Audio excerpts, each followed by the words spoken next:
I believe that mining is the best sector to create wealth, to create uh, transferable skills, high paying jobs in rural economies.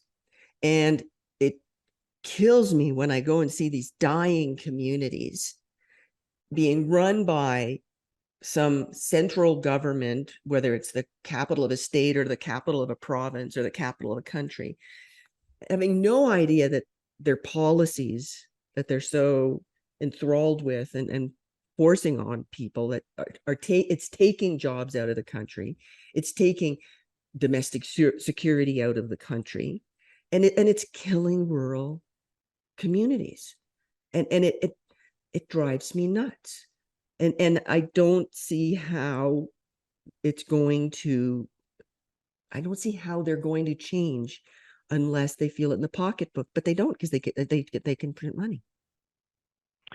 Exactly. And you're right. I don't think it's going to change because it's in their best interest to continue down this path of destroying the rural communities and to continue to destroy not just the mining sector, but the oil and gas sector. In fact, all extractive industries, because it's to their own best personal benefit. It gets them votes, it gets them elected. And it's unfortunate that the people that are in rural areas, based on our electorate system, both in Canada and the U.S., they don't have enough representation to sway the vote. So you can, if you take 100,000 people and you destroy 10,000 lives, and that 100,000, the 90,000 will support you. And whether that's tax the rich or whether that's let's destroy the mining industry and take out various types of native groups that are directly impacted by government policy, which is anti-resource. And we see this all the time. I mean, the native communities, the chiefs, they come out and they say, hey, we actually want business to be done here. We want these natural resources to be extracted. We want our And kids to come home and not live in the city. We want them here. Exactly. And what they end up doing, the politicians, unfortunately, is basically preventing those communities from developing those resources and driving them further to government dependence. And of course, the NGOs and the various types of protesters, they support the government in this action. So they're actually hurting the very people that they claim to be helping.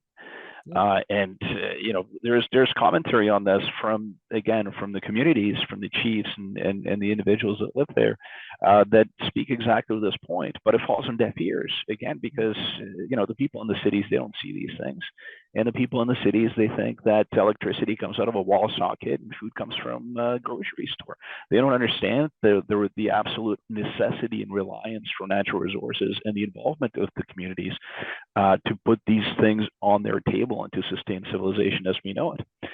So I think, Janet, the only way really to help educate people into understanding and appreciating how important mining is to our society as a whole, to civilization in its entirety, is through early childhood education and making those kids understand where all this stuff comes from. And I think it's, I don't know if it's too late for that or not, but certainly most adults don't understand that. We touched upon that a little bit earlier when we said, hey, most politicians don't even know how these things work. No. And it's not like it's complex. It's not that difficult to understand that things come out of the ground. It's